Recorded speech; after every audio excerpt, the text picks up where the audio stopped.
we've had qualifying, we've had the duels, now it is time for the main event. The biggest race of the NASCAR schedule is ready to get underway.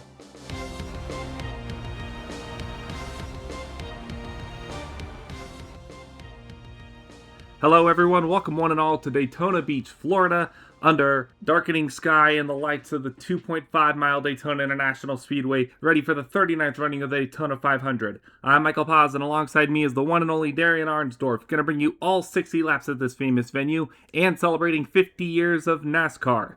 Darien, tell us a little bit about Daytona itself. Well, Michael, it's great to be here once again at Daytona. We are coming off an absolutely insane set of duels last weekend, but now we're here. It's time. It's the big one. The Daytona 500 is here. And let's go over a little bit of your history here. We are on the 50th anniversary after all. Let's do a little history lesson of NASCAR here.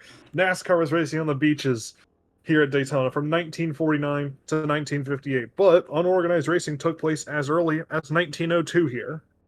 We moved to the high banks of Daytona in 1959, where Lee Petty won the inaugural race, but Bob Wellborn won the first points race a few days earlier, because from 1959 to 1971, the duels were points-paying races at the time. Since 1972, however, they are qualifying events, and also how we determine our 43-car field. And of that field, we have a lot of guys to spotlight, but before we get to that, let's go over the track itself. 2.5 miles here at Daytona is the track, 60 laps overall for the race itself, and yeah, a lot of stuff to worry about here at Daytona. Pack racing has been a huge factor, and you've also got the thing of the big one, which we did see in Duel 2 a few days ago, but now it's the big one. It's Daytona. It's the 500. Michael, who are you looking at here today for the 500? First of all, thank you for that history, Darien, and we have a lot of guys here who we want to go and spotlight just because of it's been so much up and down through the duels. If you were with us when we were there, I mean, let's take a look at some of them. Bobby Hamilton, he did not have a good duel at all. He was one of the first cars to retire from the entire race, even though he was the 1997 champion. Thankfully, though, since he was the champion, he had that provisional and he was able to go and secure his spot into the 500. But still, taking a provisional for the biggest race of the year, never fun. And Earnhardt didn't have to take a provisional, but still, he was in one heck of a chaotic duel. And then on the other end of the spectrum, there's the number 90 car. That is Blaise Alexander. He barely qualified in. He was a long shot already, and he was the last guy to get in through the first duel. He did not have the qualifying speed nor the owner's points, but he was able to hold on, avoid the chaos, and got himself in his first career Winston Cup start. Absolutely a great run for him. He'll be starting 38th today. Now we are ready to take a look at our full 43 car field for today. On the pole today is the number 5 of Ron Hornaday Jr. We've seen him do pretty well at plate tracks. Let's see if he can continue it into his second year in the Cup Series. He'll be starting next to the 28 of Rich Bickle, a rookie who's coming up here, taking the 28 over from Harry Gant. Row number 2, 1997 champion Bobby Hamilton alongside the 99 of Ricky Rudd.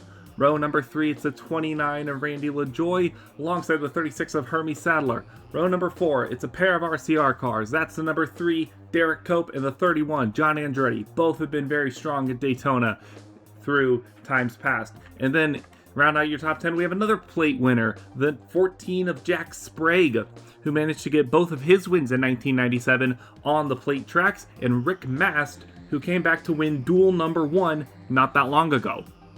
Looking on through the last bit of the top 20, row number 6, you're going to see Dale Jarrett starting alongside Ted Musgrave. Jarrett nearly had a scare there in Duel 1, but he came on back and qualified in via the top 18.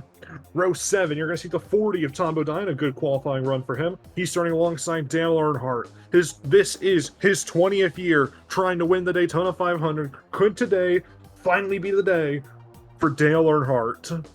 Row number 8, we're going to see Ward Burton and Jeff Burton, the Burton brothers, starting alongside each other on row 8.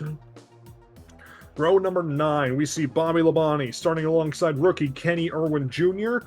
Irwin was surprisingly good in the duels, and now he's got a top 20 starting spot in the Great American Race. Rounding out in top 20, it's Joe Nemechek and the 88 of Morgan Shepherd. And let's take a look at your second half of the field here in 21st position. That is the 37 of Johnny Benson Jr. He's been also pretty strong at the plate tracks, and unfortunately his teammate Ricky Craven did not make the field. Benson will be starting next to Mark Martin. Then in 23rd, the number 30 of Rusty Wallace. He was duel number 2 winner. He'll be starting next to the number 6 of Jeff Gordon, who did not have a good duel run at all. And then Terry Labonte in 25th, right behind them. He had to take the last owner's points provisional. And alongside another guy who took a qualifying provisional, that's David Green. In 27th, Juan Maria Traverso from Argentina. He made his way into the 500 through the duels with a very good run in the number 44 car. He'll be starting alongside Elliott Sadler in the 85, and to round out your top 30, the number 23 of Phil Parsons and the 98 of Bill Elliott. And looking at the end of the field here, row number 16, we're going to see Michael Waltrip starting alongside Robbie Gordon. Waltrip nearly had a win in Duel 2, but it wasn't meant to be at the very end. Row number 17 is Kevin Harvick. Harvick had to take a qualifying provisional to get into the Daytona 500, but he is here today in the one car for Dale Earnhardt Incorporated. He's starting alongside Steve Park. Row number 18 is apparent teammates, the 7 of Ernie Irvan, last year's Daytona 500 champion. He will be starting alongside his teammate, rookie in the Cup Series, Sammy Swindell. Row number 19, we're going to see Jeremy Mayfield alongside Blaze Alexander. Alexander, as we said, one of the biggest surprises to make the field. He will be trying to fight his way through the field to win the Great American Race here today. Rounding out the field here, row number 20, we see Ken Schrader starting alongside Lake Speed. I believe that's a pair of teammates right there in the 94-13. Row 21 is Mike Skinner starting next to Mike McLaughlin. And rounding out the field in row 22 in 43rd place is Ron Barfield Jr. And there was a lot of names there who I think was a little bit of a surprise to see, but even bigger a surprise was some of the D&Qs. We had 13 guys who we had to send home, and they include Sterling Marlin, who had won the Daytona 500 before, I believe 2 years before, 1994 and 1995. Dick Trickle didn't make the race, neither did Rick Corelli. Tony Stewart was in a position, making the return for Stavola Brothers Racing and Buick, but unfortunately, tire went down in the final 2 laps, ending his chances at a win there. Andy Hillenberg... Drivers, start your engines! Cars ready to get go as we still continue through your D&Q list. Andy Hillenberg had an engine failure in the duels, took him out of contention. Buckshot Jones, Lyndon Amick, John Force, Mike Bliss, Steve Grissom, Kenny Wallace, Ricky Craven, and Dale Earnhardt Jr., I think was the biggest one of who didn't make the field. Yeah, Earnhardt Jr. was a shocker, to say the least. He had such an unfortunate streak of luck in Duel 2, and it just unfortunately cost him dearly, and he is not in the race here today at Daytona. But it's time to get going. Here we go, Michael. It's time to start a new year. Yes, it is. New year, new manufacturers, new tracks, a lot of new, but Daytona still remains Daytona. It's the best way we can put it. And here comes the field, out of turn 4, down the tri-oval, ready for the 39th annual Daytona 500. Let's get the 1998 season underway.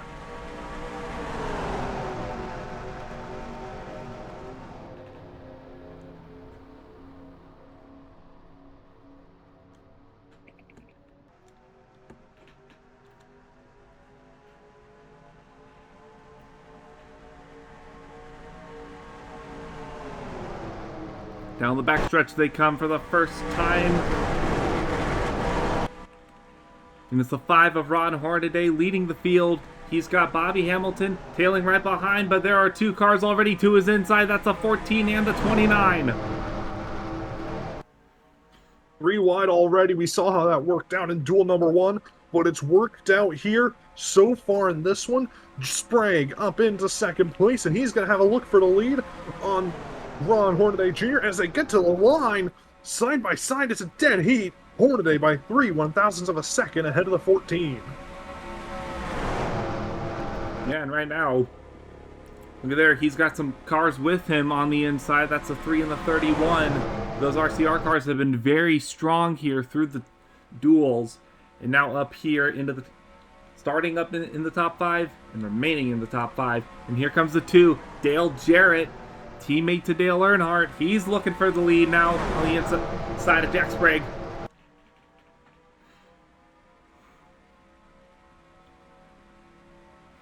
He's got it, or he's going to have it here in a moment here. He's side by side with the 14. Once again, a dead heat at the line. That time it's Sprague by 1,000. But as they head towards turn 1, Jarrett's going to have the preferred line. He's going to be able to take this lead.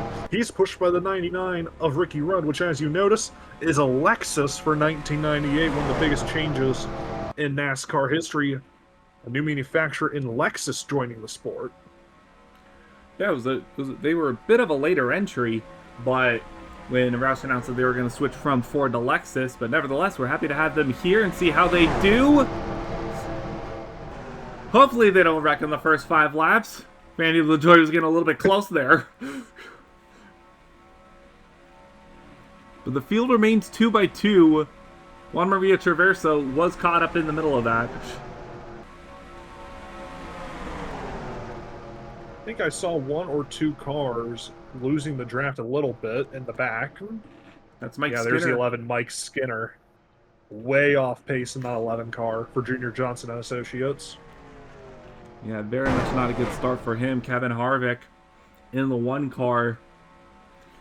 Right now trying to hold on for dear life at the tail end of the pack. Got a couple other cars here, but for the majority they are 2 wide, except for the 4 here. 4 got caught up in 2 separate incidents in the duels. Jeff Burton did. And up front, we got another lead change. Yeah. Randy LaJoy's taking the lead, but now here comes the 28 of Rich Bickle. He's pushed by Tom Bodine in the 40. Then you got the 17 of Ward Burton, 87, Joe Nemechek. And I believe the 37 of Johnny Benson Jr. And so far, it's been a revolving door at the front here, Michael. Yeah, I think.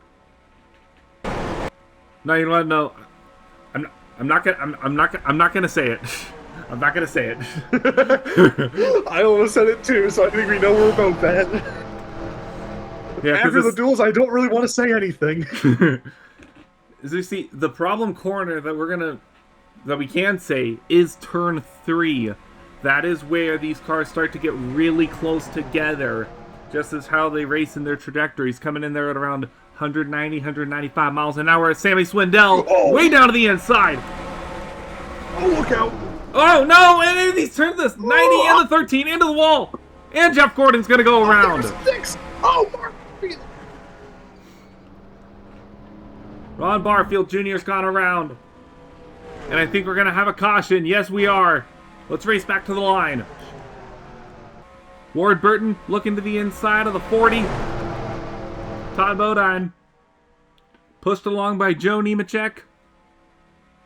Can Bodine get a run on the outside? Got a lot of cars out there. Ward Burton might get put 3 wide as they come to the caution flag, but Ward Burton leads. Lap number 7. And we have our first caution. Guys, can we go more than 10 laps without wrecking when we have a full field, please? You know, I'm just happy that it happened. That could have been so much worse, however. It really could have. Let's find out what happened there. So here's Sammy Swindell. He gets it. I can't tell if he got a nudge from the 16 or if his car just shot way loose. But he merged very unsafely. And the 6 of Jeff Gordon got turned around and made contact with the 71 trying to avoid that. The 90 and the 13 were just innocent bystanders. I feel like we're going to need to take a look at the onboard of the 16 of McLaughlin. I don't think he got into the 75 of Swindell. That is an odd accident, to say the least.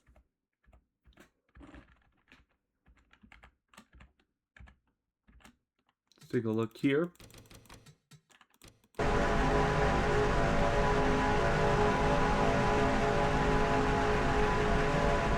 Well, no. What?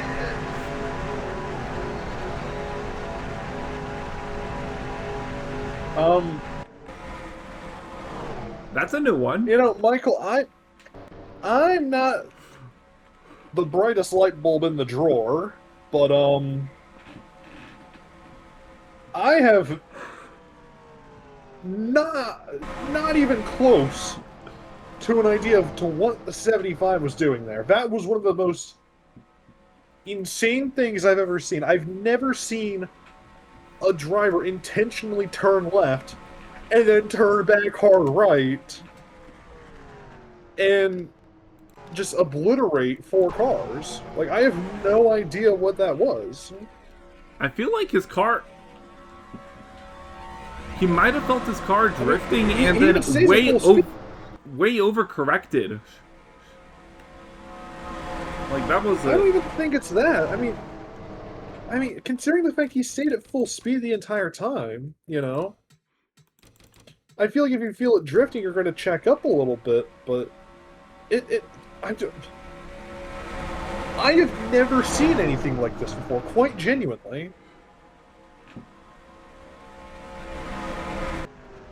I want to give him the benefit of the doubt and say that the car was snapping loose from him and he just way overcorrected and thought he could merge back safely.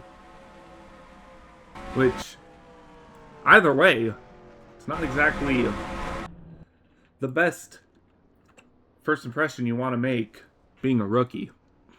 Yeah, I think we already got some people in the NASCAR hall are starting to talk with each other about trying to figure out what Sammy Swindell was doing there.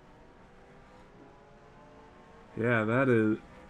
Because it ends up here with a couple cars going around and the 71 with a bit of hood damage up in the front. Now, Michael, while we're under caution, I do want to take a moment here. What is the fuel window for today's race? Because we didn't have to deal with this in the duels, but we do have to deal with it here today in the Daytona 500. Fuel level is currently listed as about 37 laps. So it should be a one-stopper. But could we see a couple cars peeled down here? It doesn't seem like it. Maybe just a few cars that were involved in the accident. But other than that, nothing doing on pit road. Ward Burton leads the 39th Daytona 500, NASCAR's 50th anniversary. The half a century season here for NASCAR. We'll be right back right after this for the Daytona 500. Welcome back, everyone, to the 1998 and our 2003 Draft Series for the Daytona 500. Ready to go back green, lap number 11. After that crash, NASCAR is going to be taking a look at the 75 for that one. Still no word on what action they might take yet, but they are considering it. In the meantime, those guys who were involved in the incident came down pit road, Lake Speed, Blaze Alexander in the 90, Ron Barfield Jr., and the 6 of Jeff Gordon, who's got a little bit of a missing back end. Not a good start for him for his quest for a Daytona 500 win. But up front, it's Ward Burton, Todd Bodine, the 87 of Joe Nemechek, the 28 of Rich Pickle, and the 37 of Johnny Benson Jr. We still got a long way to go here, Michael. We're going to restart this race with 50 laps to go. And Ward Burton's going to need to do a lot of stuff here to hold on to this lead, especially considering how the race started out as a revolving door. Yeah. It's going to be still got a long ways to go. Nothing is set in stone. Let's find out what the last 50 laps brings us. Fantastic start from Burton and a horrible start by Bodine. Nemechek already going to look to the inside for second. Yeah, and once we get to the single file restarts here, this is where the field starts really splitting up. Where we could see cars potentially start to lose the back half of the field and just not be heard from again until the end of the race. So we see the 87 of Nemechek coming down to the inside. He's got Randy LaJoy with him. Looking to get some early momentum on the 17 and the 28. Fantastic run by Nemechek. Here comes the 29 of LaJoy. LaJoy's come so close. Since he came back from injury last year to having a fantastic run where he could win, and he's running really good so far, but here comes Terry Labonte, pushed by Dale Jarrett and Dale Earnhardt. That's a horrifying tandem to see on your inside. Yeah, this is probably the strongest tandem of three guys that you're going to find. And you see how quickly it happened. Terry Labonte's already cleared the Nemechek. And there's the 2 and the 43 teammates there, Penny Enterprises, making their way through the field. And Labonte! Bonnie tried to shut the door on the Pontiacs. That was almost really bad. Labonte almost turned himself around the field, but now Dale Jarrett has the lead. But here comes Dale Sr. Dale Earnhardt to the inside of Dale Jarrett for the lead. He's pushed by Johnny Benson and Phil Parsons in the 23.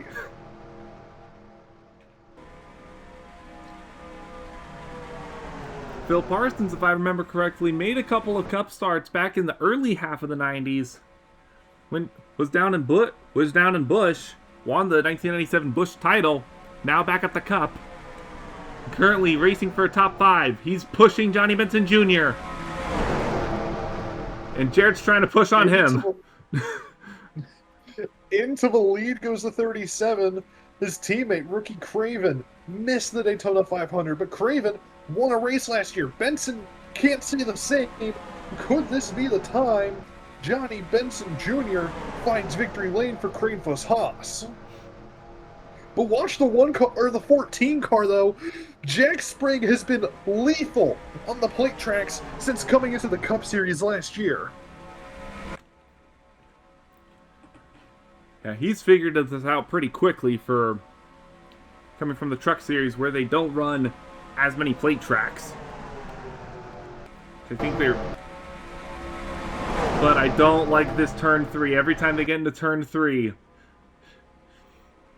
it is a terrifying experience to be in the middle of that 3 wide. Oh, Sprague looking for the lead, 3 wide for the lead up front. Park, Sprague, and Benson. And coming into turn 1, it looks like Park's got the better run. Sprague and Benson not able to hold the speed through the corner. Inside lane going to prevail. So 25 in the 3. Derek Cope up here to second, trying to get past, trying to hold his position against the 14. Trying to make the move for the lead on the inside of the 25. Watch the 44 Traverso. Juan Maria Traverso in the 44, up into 3rd place, nearly got into the 21. And now he's going to look for the lead. Here we go on Derek Cope. Yeah. Oh! Contact there! No, contact! Cope got into Traverso! Traverso's trying to save it and he can't! Oh no! And we got a big one! We got a big one! Oh my lord! Oh god!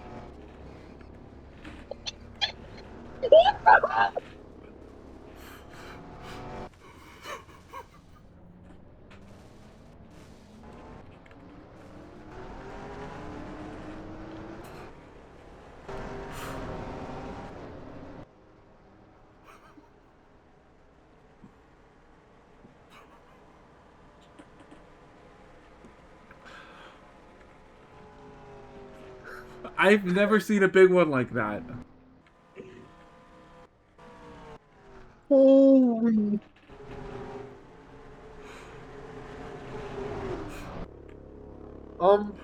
Do we have to take a look back at what happened? Yes, we do. It was an engine failure on the 3. That's what it was reported as. And you can see here, as they're going through the tri-oval, you're going to see the 3 and the 44 side by side. And I think about here is where the engine goes. And he's trying... He forces himself to the inside. An absolute bonehead move. And Traverso has nothing to do. He can't do anything. And then just... You see that carnage pile in through the field. And I don't even know what the hell's happening here. We were focused on Derek Cope the whole time for some reason. And I don't even understand what happened to half the field there. That was like at least 20 cars, I think. I was almost convinced that Cope was involved further in it. And no, he was not. He somehow managed to get away from this, other than the engine. But Traverso was the unfortunate victim here. Tried to come back and merge. He almost made it. The 5 was not clear. And then everyone just dogpiles in. Especially the... 5 cars! 5 cars flip! We've already had to use the sensors. We already had to use the sensors once this speed weeks. Oh, we almost made it 7 or 8. Okay, cool. Great job, guys. I was about to say we almost had to use the sensors again because I almost said many bad things there. I think the field is saying a lot of collective bad things. It's a good thing we don't have radios on them right now because, I mean, like you said, Traverso was just the victim of that.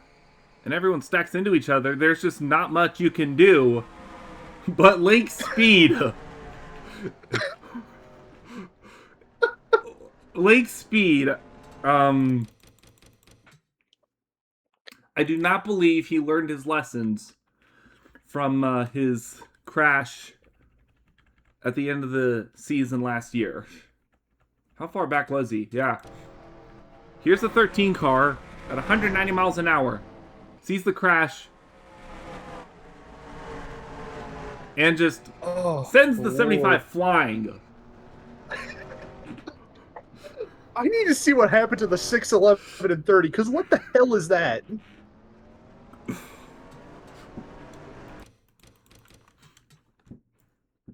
We had some very bad braking abilities on this field. I'm a little 6, 11, and disappointed. 30 aren't even here. They're in the back. In some team engineers. And a lot of drivers. Michael, go back to the... We need to see the 6 and 11. The 6, 11, and 30. That's what we need to see here. The 6 is all the way back here.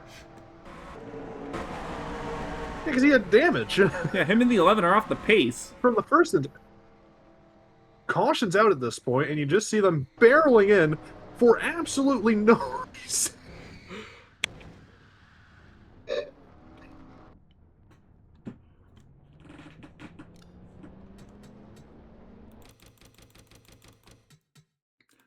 And then the 30.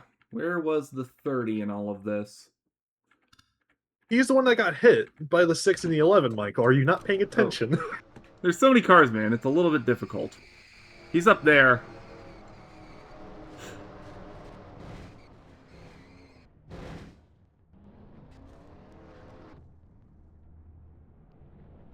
This is not the first time that Rusty Wallace has flipped violently at a plate track. But I don't think he exactly ever wants to live through that again. I have never seen 5 cars flip in a singular wreck. The field is setting all the wrong records today here at Daytona. Like, this is just unbelievable. I have never seen... This is probably the most insane set of races I have ever seen at Daytona. I have never in my life seen anything like this. I want to get one more on board with the 30 just because there is so much air. Like, I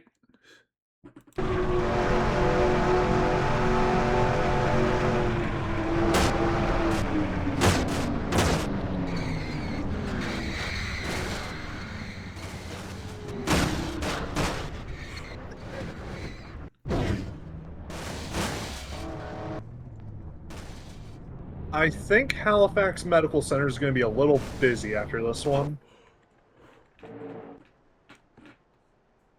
I don't know how many cars left we're gonna have in the race.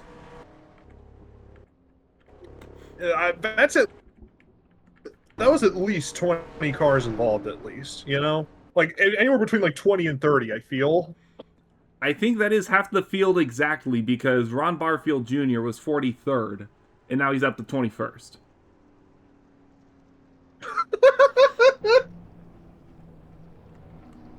Alright, well, we're going to take another break here, and we come back,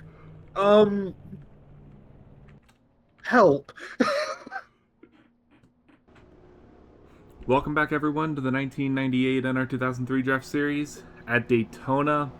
After what was a very horrific wreck, we have multiple retirees from the race. Lake Speed, Blaise Alexander, Jeff Gordon, Mark Martin.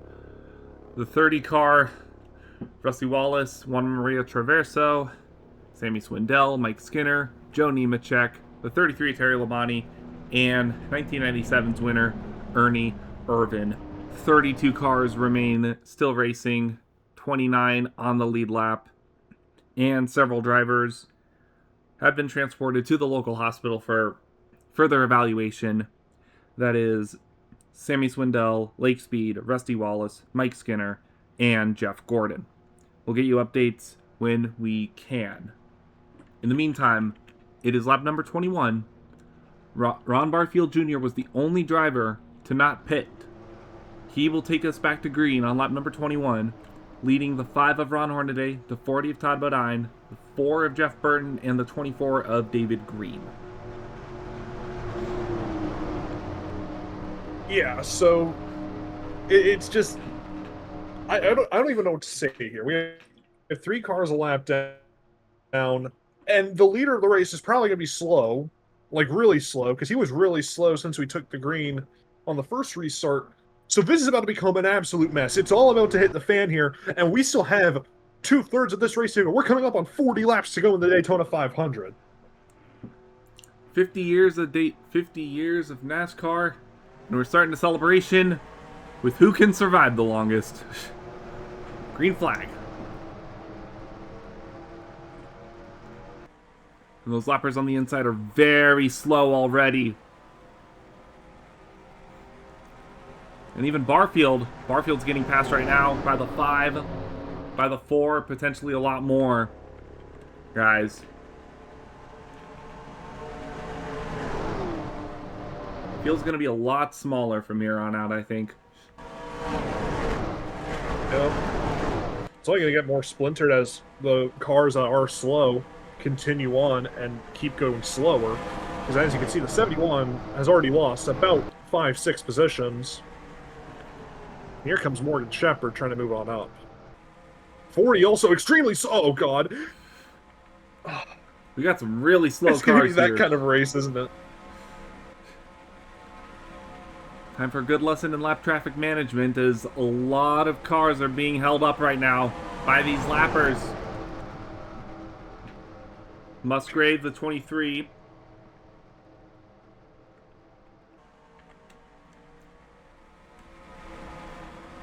If they start getting really slow, it would not surprise me if NASCAR might subtly encourage some of these teams to just call it a day.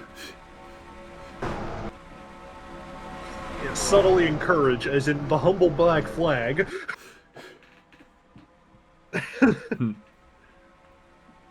I mean, Because- I know we are racing. This is a every race is going to count, as we saw in the 1997 Points Championship. But when a car is that off the pace and becomes more of a hazard, then sometimes NASCAR does have to take action. Because we almost saw it in Duel 2, especially with Steve Grissom, you know? Because we had the issue of NASCAR didn't want to have anyone come in for speed because it was a dual race. Every spot mattered in the race. And Grissom was so slow that he almost wrecked the 94 of Ken Schrader as he went to pass. So at some point it stops becoming a matter of racing and it becomes more of a matter of safety than anything for these drivers, because God knows what could happen if you have a guy running 40 miles an hour faster than someone on track, especially on a track like this, you know? Yeah, as we see, Jeff Burton has the lead right now, but we're going to take a look at the back half of the field. Phil Parsons, 4 seconds off the pace.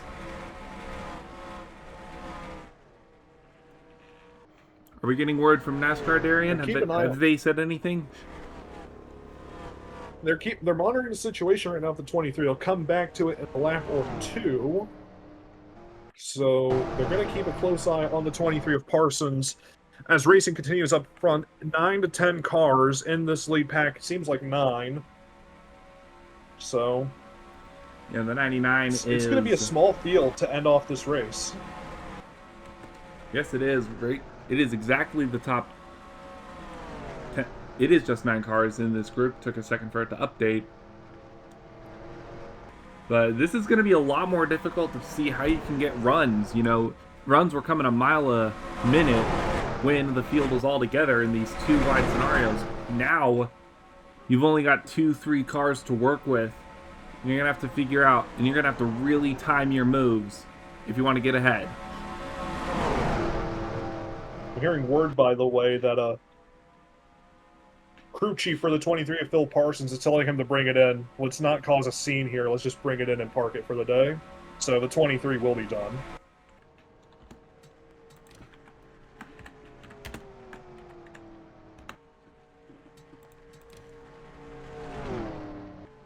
There's the call for the 23.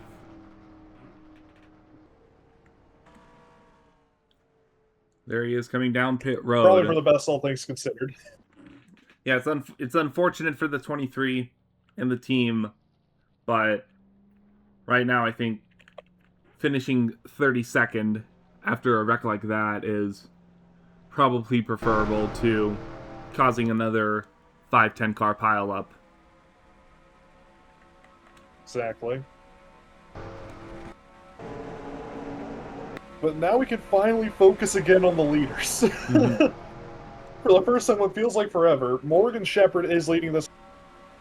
Jack Sprague and Ronald Hornaday Jr. battle it out for second place. Those 2 drivers were our 2 best drivers on the plate tracks last year, Michael. So Hornaday got his first win at Talladega earlier in 1997, and Sprague won 2 races, 1 at Daytona, 1 at Talladega. Yeah, so we still have a couple of strong names up here, and they're showing it right now, running side by side for the lead. We got a couple of more of the dark horses, too, as well. We got Todd Bodine, Johnny Benson Jr., and Rich Bickle here, making one of, if I remember correctly, he's not made many starts in the Cup Series. Actually, he's made a total of, my stats are correctly, 34 starts. They were all several years ago. This will be his first, this should be his first full-time effort.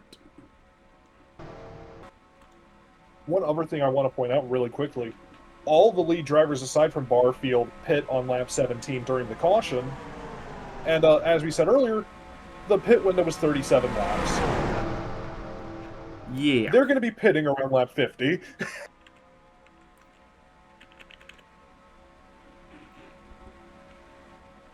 Now 10 cars in this pack. Steve Park is caught up. Honestly, I'm just surprised that we've been able to find this many wrenches to throw at these guys. You've thrown a whole warehouse at them. Like, at a point, it almost becomes impressive how horribly this has gone, right? To an extent, yeah, it is. It is still quite surreal. I mean, you know, seeing 10 cars at, like, near lap 50, 55, that kind of makes sense. But at lap 29, when we've barely hit halfway, Little surreal. Oh, If they manage to wreck in a 10-car field, I might put the sensors to the test again.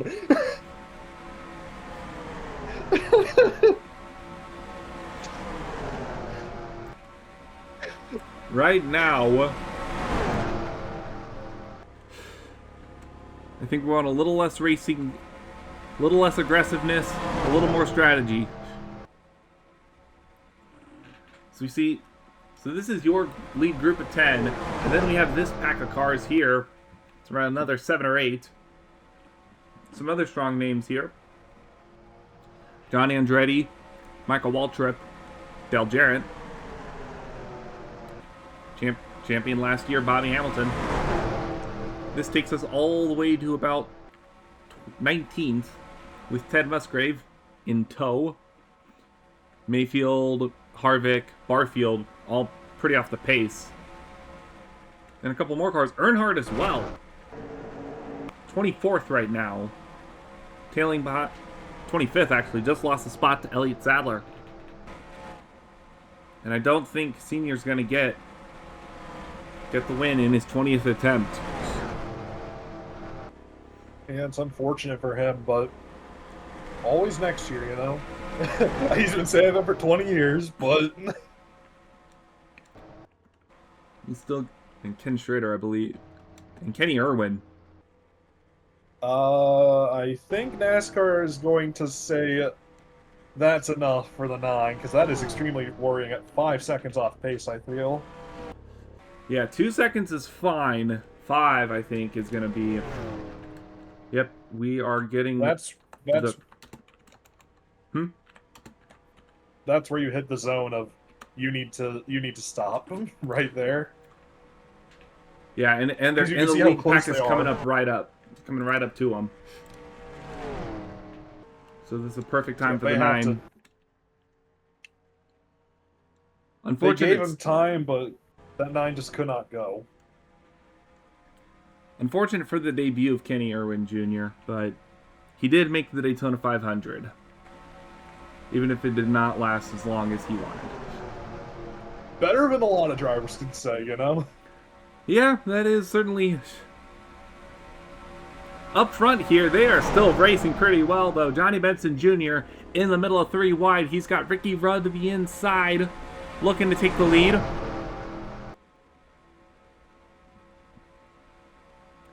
We'll see how these cars manage in this more... with the less draft around them. It might be a little easier to hold on to spots with less cars pushing on you every single second. You feel that way. How far back even is 11th place? 7 seconds. Oh, lovely. Yeah, we have a lot of cars right now not running particularly well.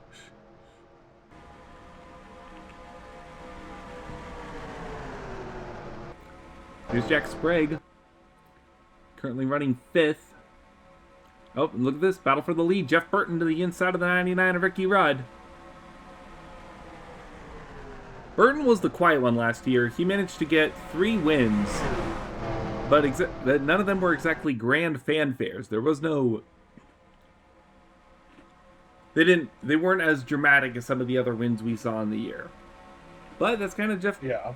That's what Jeff Burton was in 1997. Quietly consistent.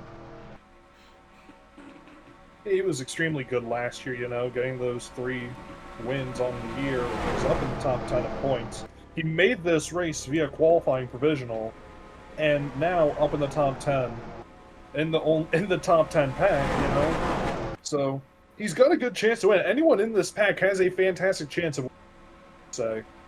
Especially considering they're 7-8 seconds up now on 11 places. Here comes Benson for the lead. Yeah, and look there. Burton was holding pretty strong there. They have 2 cars on the outside, 3 cars on the inside. Burton's got a pretty good run. So when there's less cars, Burton led that time around. It was by a small margin, but still a lap led nonetheless. So the out kind of saw this when they were doing testing earlier in the season during all the preseason stuff. The outside got a little bit stronger when they were in packs of small cars like this. Something to note as we go through the race here. Yeah, and here we are in a small pack with the 4-car leading it. Cleared the inside of the 37. Only 10 cars in this pack as well. Consisting of Jeff Burton, Johnny Benson, Ricky Rudd, David Green, Ron Hornaday Jr., Steve Park, Jack Sprague, Morgan Shepard, Tom Bodine, and Rich Bickle, which actually I'm just now noticing we have all 300 made the race in this pack. And that's, it's funny, I was about to point out that exact same thing. Feels weird not having the 48 here in this, but kind of gives you a glimpse into how chaotic Daytona qualifying is. And I think I think there's a couple people who would definitely not mind the fact that we only use that system one time a year. Definitely say that again. I know a lot of owners that are very upset over how qualifying ended. But that's neither here nor there. We still have a race to run. We're at 23 laps to go. Lap 38 of 60. And this battle for lead has been going. Benson took it for a moment, but now here comes Rick Rudd trying to take the lead. He's pushed by the 5 of Ron Hornaday Jr. And you can see the second pack just so far back that it's almost microscopic in the mirror. They've actually caught up. It was 7 seconds a few laps ago. Now it's just under 5. Hey. That's about 5 cars in that group, maybe 6. But hey, we got a lapper approaching right now. 7. What? That's Ken Schrader. He's right on the edge. 4 seconds. I don't know. That's really close. It's now or never if you're gonna do it or not. I don't know what NASCAR is gonna do here. Getting the word from NASCAR here, they're gonna see how it goes. Hopefully the 94 I don't know, I like that wording. If the 94 can stay out of the way, they'll keep him in. If not, they will park him. Oh Lord, here we go. This is about to be a mess. I would just move to the apron. Well, you know damn well he's not gonna do that. No. Doesn't look like it. And he's gonna move up in front of the 4! Brother. Trying to catch a draft. All he's catching is a bunch of angry glares.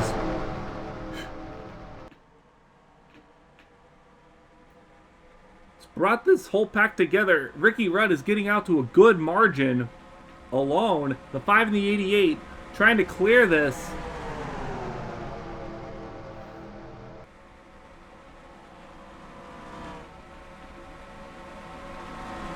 And I know Jeff Burton's got to be feeling mad. How's NASCAR feeling? I think they're also feeling a bit upset after this showing from Ken Schrader. Because now it's gone from double file to single file throughout the entire top 10. And they've caught another lapper, the 95 of Rick Mast. Oh no. Oh boy. These 3 right now, the Lexus, a Chevy, and a Ford. Coming up now, lap number 42. And the 95 holds his line. Leaders pass by on the inside. I have a feeling he's gonna. Yep, he's gonna cut down here. What the hell is that? Blood is parking the bus. What the hell? NASCAR's gonna have a serious conversation with lappers, I think.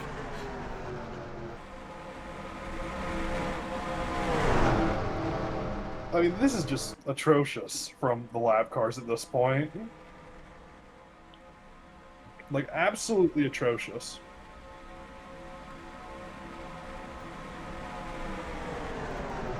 Their top of 9 finally gets out of the way of the. It's out of behind the 95. And Jeff Burton as well. Burton gets pulled up again! I don't like how quickly he's approaching that quarter panel. Oh, God. And Schrader's about to hit the other pack as well. Which has caught this lead group. Kind of partially inspired by the lapper shenanigans. Oh, no! And the 94 almost got turned. Okay. I think that's enough. They wanted to give him a chance, gonna... but Kenny Schrader... Unfortunately, he is being called into the garage. You are the weakest link. Goodbye. Once they clear this group, if this group clears them. I don't think they are at this point. What the...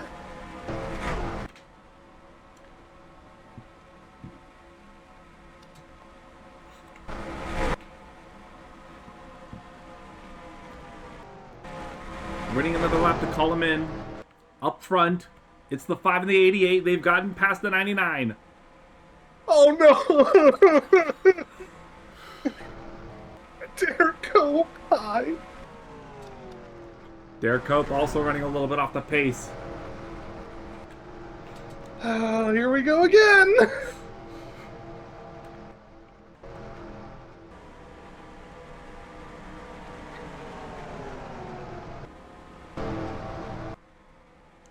Here comes the 5. Swings down to the front. Pins the 99 up there behind the 3. Good move there by the 5 to use the 3 car as a pick. And the top 4 go by the 99. Here comes the 24 as well. Make that 5 cars unless... Oh, come on! Come on! Unless that.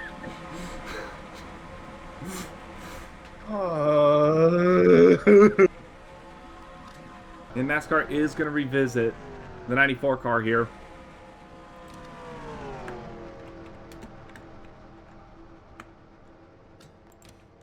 '94 is being called to the garage.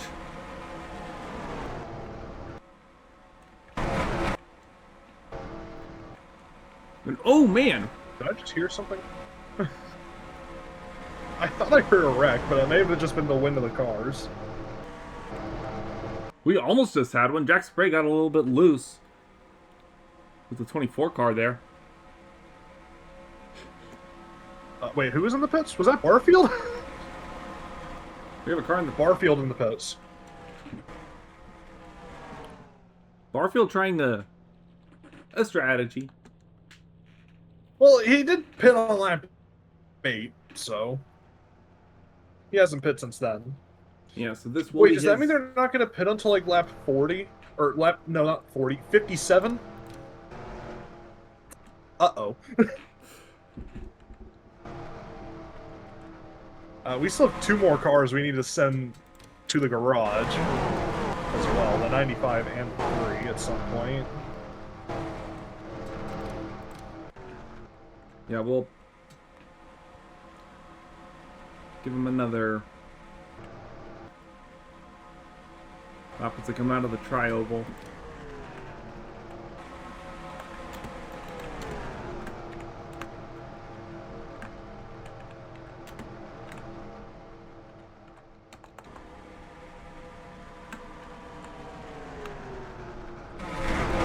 And the 95 have been called to the garage. Oh god. Oh no, that's not going to end well back there. They're catching another car here. Oh, that's Barfield coming out of pit road. Oh no! As if it can't get any worse. bit off the pace, trying to hold on to it. More lap cars. Up front here, Johnny Benson Jr. looking for help from the 99.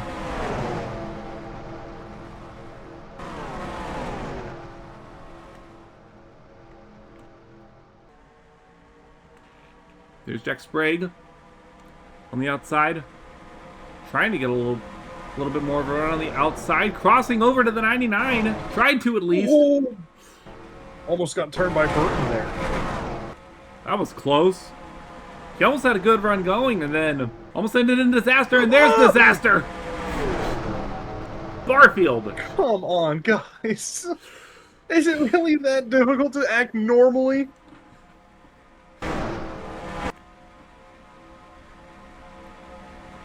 This has been a very inconsiderate field so far. Just from what we've seen in the duels and the race. It's like the average Boston driver on the track right now.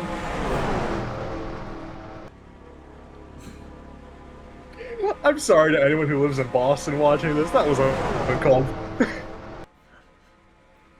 I've never been to Boston, so I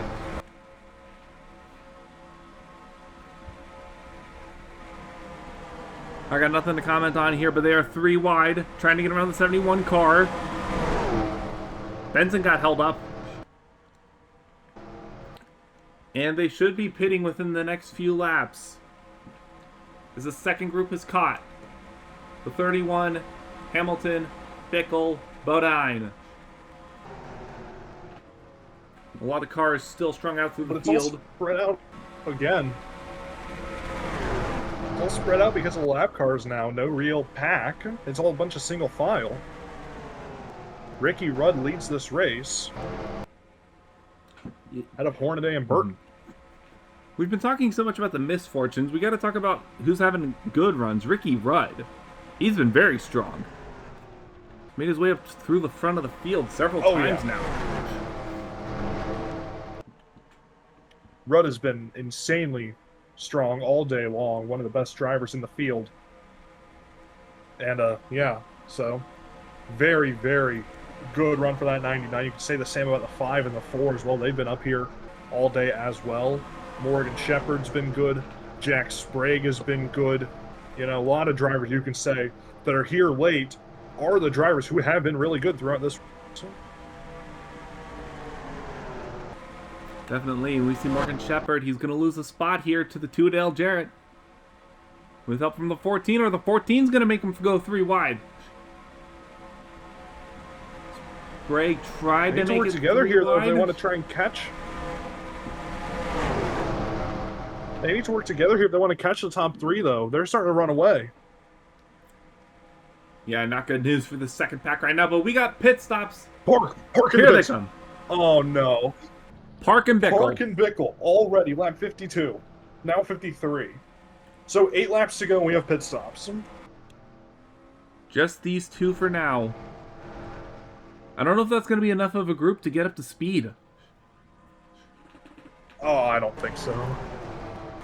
Yeah, you're going to need some friends if you want to come out of here without much issue. Otherwise, you're just going to get swamped. We saw what happened when you have a small group of cars. It's like right here, 3 is better, or 7 is better than 3. Here, oh, looks like the 99. He's starting to make his approach. 99 comes to pit road. Himself. 5 and the 4 stay out. Jarrettson, Shepherd, Hamilton. Sprague and Andretti stay out.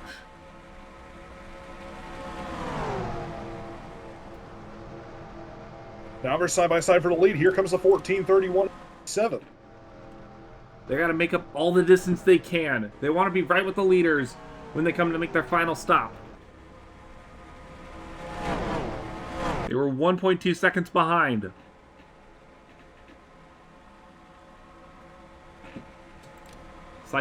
Pit stops continue to cycle through. It's going to be a lot of the same. 2 tires and fuel. Here comes a 5. 5 getting ready to make his stop. Jeff Burton's going to stay out another lap. Everyone else coming in. Except for Barfield. I don't like and this the one, Ford. Burton. That's risky. I don't like that. Barfield is Yeah, Burton's only friend right now is Ron Barfield Jr., who he is pulling away from.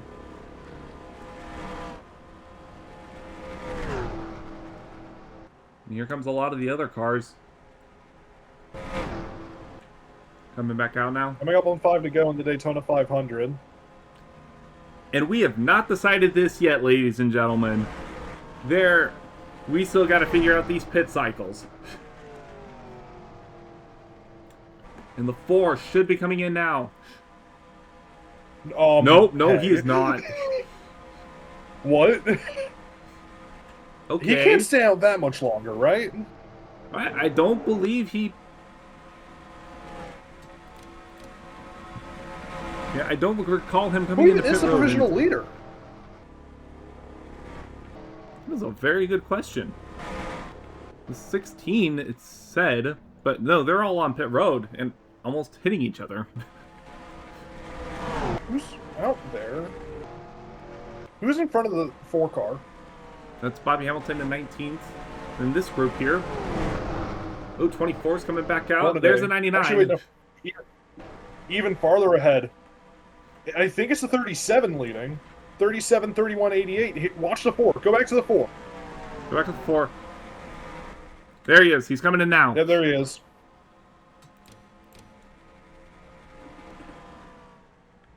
That should round out the cycle of pit stops here.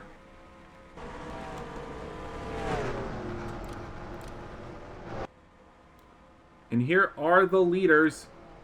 Might go to Jack Sprague in the 14. What? Here comes The Morgan 1 car Shepherd. is still out there. Wait a minute. Kevin Harvick, I think, is the provisional leader, Michael. The 1? Where's the 1? Huh? He was listed as... What? There he is. He's coming back out on track now. Okay, no, never mind then. So it is the 14. It is Sprague.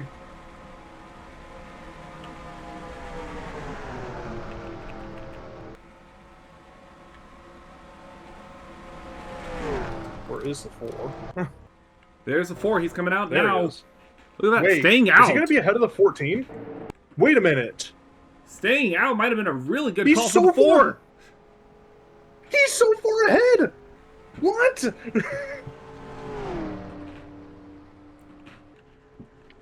Here we go. Coming up on 3 to go.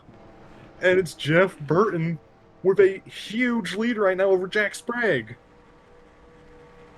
But he's got to get up to speed. Because right behind him is a pack of hungry cars. There's 2 of them. Morgan Shepherd and Jack Sprague. 3 to go, and they are 3 seconds behind. They're battling. That's not going to help them. I think Burton has this, Michael. Who would have thought this would be the ending to the Daytona 500? Jeff Burton, once again, playing his cards through some quiet strategy. But he is only going about 179 miles an hour. They are 11 miles an hour faster than him.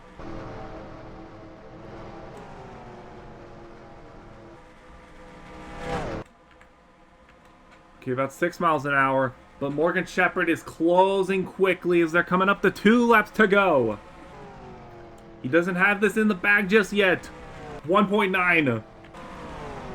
That was 1.4 seconds gained. Oh, this is not over. Oh, no. Here we go, boys. It's going to be a proper... It ain't over till it's over. Second through 6th, all single file right now. They're all spread out. That gives them the perfect opportunity. No battling amongst each other. Just trying to get up to the front. Towards the 4 of Jeff Burton. Jeff Burton's going through the corner at 175 miles an hour. They're coming out of the corner at 185 miles an hour. Morgan Shepherd with a good chance here. If he can time his run right as they go to the white flag. Half a second. Here he comes to the inside. No, not yet. It's going to have to be down the back straightaway. He's going to have one chance to make the move. Morgan Shepherd right to the bumper of the 4. He's going to have to make the move immediately. There he goes. No, he doesn't. Now he goes. Watch the 99 to the 14, maybe. They might have a run here near the end. Shepard and Burton, they're going to be side by side through turn 3, and there goes Shepard all the way to the lead. Here comes Rudd up into second. Can Rudd catch up? He's got to run. Oh my goodness. To the outside. To the inside. To the inside. Here they come. It's going to be a photo finish. Checkered flag. It's going to be Shepard. Morgan Shepard.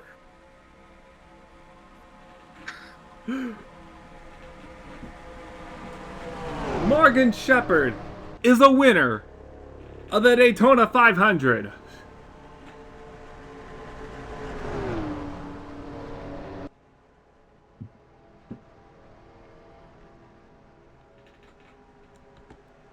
That went right down to the end.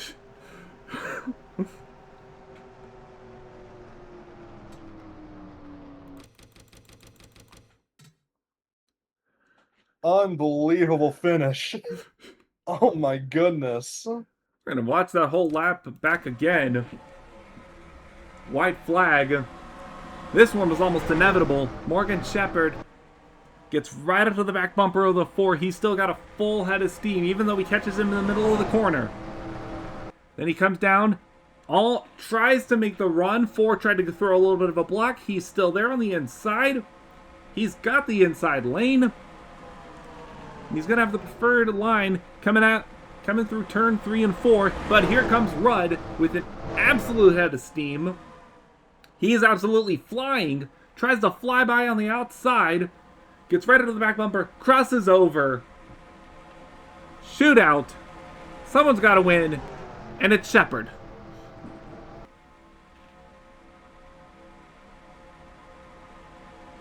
How about that for a 500 finish, eh? Yeah, that's pretty good.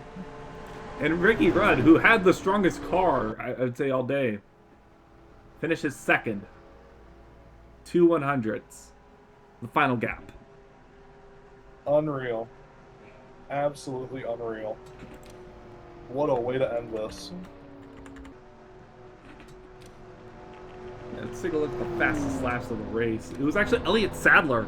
Ran a 45.8, and Ricky Rudd was second fastest with a 45.97.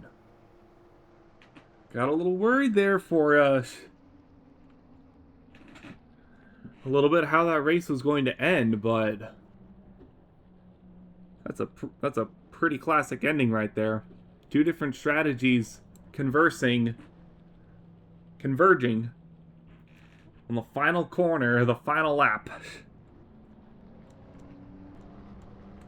Just unreal. All things considered. Just absolutely unreal. Like, the fact that I was so certain that Burton had that one when he came out 4 seconds, but it didn't matter in the end. And Morgan Shepard times it perfectly, as Ricky Rudd times it just a split second too late. The oldest 500 winner was Bobby Allison in 1988 at 50 years old, 73 days. That record is now surpassed by Morgan Shepard at 56 years old, 4 months and 3 days. Absolutely unreal. What a run by one of the series' longest veterans. He started racing in 1970. For reference, it was still called the Grand National Series at that time. We hadn't introduced the Latford point system. You want to talk about history? There's your history. What a way to kick off NASCAR's 50th season, huh? Absolute pandemonium, chaos, heartbreak, triumph, and everything in between. But it was an authentic NASCAR race. I can say that. Let's take a look through your standings, or results here. Top 10, Morgan Shepard got the win over Ricky Rudd. Jeff Burton comes home third after this alternate strategy. Jack Sprague finishes fourth. Johnny Benson Jr. starts the year off strong with the top 5. Bobby Hamilton finishes 6th. Rich Bickle gets a top 10. in his first run in the number 28 car. Good run for him. John Andretti gets 8th, Steve Park gets 9th, Dale Jarrett rounds out your top 10. Then from there, 24 cars finished on the lead lap. Barfield Jr. finished 1 lap down, LaJoy and Musgrave 2 laps down, and everybody from 28th on back had to retire from the race. This is probably the most DNFs I think we've had in several years. Yeah, I don't recall a race at all of last season, and just in general where you had what 20, I don't even know, 20 DNQs or 20 DNFs, sorry. Actually no, more like 15. Yeah, this is more like 15, 10, 15, but just unreal, all things considered. But this was just race 1. This is the big one, the one that kind of it stands alone for a reason. We've got a whole stacked schedule ahead of you. Next week, we're going to North Carolina Speedway. Then after that, the brand new Las Vegas Motor Speedway, Atlanta, Darlington, Bristol, Texas. We've got a good, different flavor of tracks for you. So we're gonna have I think we're gonna have an entirely different vibe going into North Carolina than we are in Daytona, Darien. Yeah, it's going to be much different. A 1-mile track at North Carolina, the place where Jerry Mayfield shocked the world last year. It's going to be so fun to head on back there. Always a fun time in North Carolina, ain't it, Michael? Yes, it is. And there's something fun about that track where the tire fall off is insane and the lines are even weirder, but it creates its own kind of racing. Hopefully not as chaotic as what we've seen here at Daytona. What a week this has been here at Daytona, you know? Like, absolutely unbelievable stuff from the duels to the 500, just all things considered. One of the most insane weeks of racing I have ever seen, and just unbelievable stuff all the way around. And I'm looking forward to getting this season underway. Yeah, there's still a lot more stuff there's a lot more stories that still need to develop here.